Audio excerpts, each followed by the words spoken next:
LG's G6 just beat out the Google Pixel in our testing to become the king of smartphone cameras. It didn't have too much time to rest though, because here comes the Samsung Galaxy S8. It's time for another head-to-head showdown, this time in Las Vegas.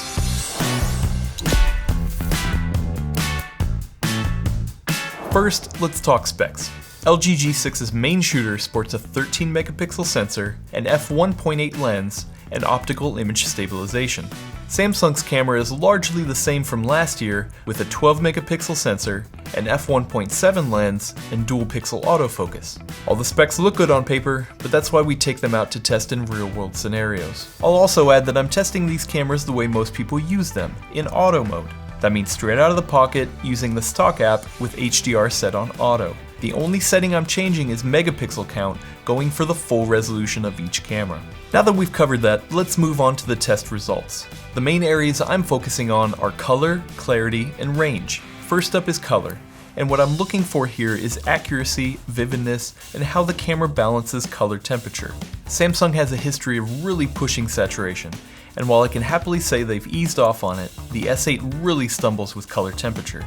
SFO is too blue on the S8, yet accurate on the G6. Even in this complex lighting scenario, LG still gets it right, allowing for both the cool table light and warm ceiling lights to show up, whereas the S8 is all orange. Since we were in Vegas for the NAB convention, there were color charts everywhere, and once again, the S8 was inaccurate on color temperature. But this last example is important. Yes, the S8 takes a more pleasing photo, but the G6 is more accurate even if a bit dull. The G6 is able to capture more variations of color in the grass than the S8, and that's key. So even though Samsung improved its image processing since last year's model, it's not good enough. This category goes to the LG G6. Let's move to clarity. And here I'm looking for not only the overall crispness of the picture, but how the phone uses its sharpening and noise reduction. This category was a closer competition, with both phones holding their own in bright light. I only give the slight edge to the G6 because of the moire patterns on these shutters present in the S8's photo. Checking out this macro shot reveals a bit of a different story, with the S8 showing clearer text on the chips. In lower light, the S8 pulls even further ahead, retaining more texture in the dark areas. And to my surprise, even after the G6 blew away the Google Pixel in low light tests, it really struggled with this super dark scene. As great as the G6's optical image stabilization is, Samsung's is just better. Even though it's close in bright light, I have to give this category to the Samsung Galaxy S8. The last category is range. Here I'm looking for how much light information the camera is able to capture, and how it chooses to expose for the scene.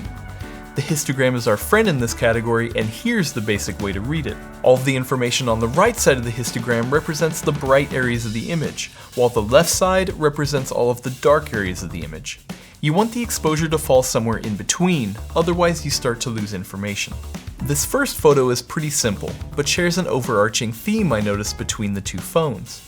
Looking at the histogram, we see the dynamic range is pretty similar, but the S8 exposed a bit higher than the G6. Not necessarily a bad thing for this shot, so let's move on.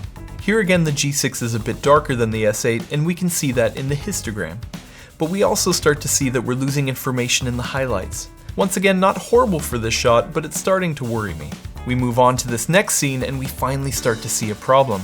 Zooming in on the table here, we're losing the objects that have a spotlight on them, whereas the G6 is protecting those highlights while still retaining enough info in the shadows. And we keep seeing this trend play out. Both phones are very close in how they expose, but the S8 pushes it a bit too much and loses highlights, blending these TVs together. But it's this last shot that really shows the dynamic range of the G6. The S8 actually underexposed here, but still wasn't able to retain the highlights. The G6 handles the scene like a champ, holding info in the highlights and the lowlights. So I'm giving the range category to the LG G6. Well, the results are in, and the G6 takes the color and range categories, while the S8 takes it in clarity. With 2 out of 3, the LG G6 is the winner. I am really impressed by how much Samsung has improved their photo processing, making it not only visually pleasing, but technically adept. But LG shines in too many scenarios, really nailing the balance between appealing to people who just want to shoot and post a photo, and professionals who desire more flexibility, all while featuring a second lens and having an awesome stock photo app. So LG's G6 continues to be our smartphone camera king and will go on to defend its crown against another smartphone. Be sure to subscribe so you don't miss the next fight.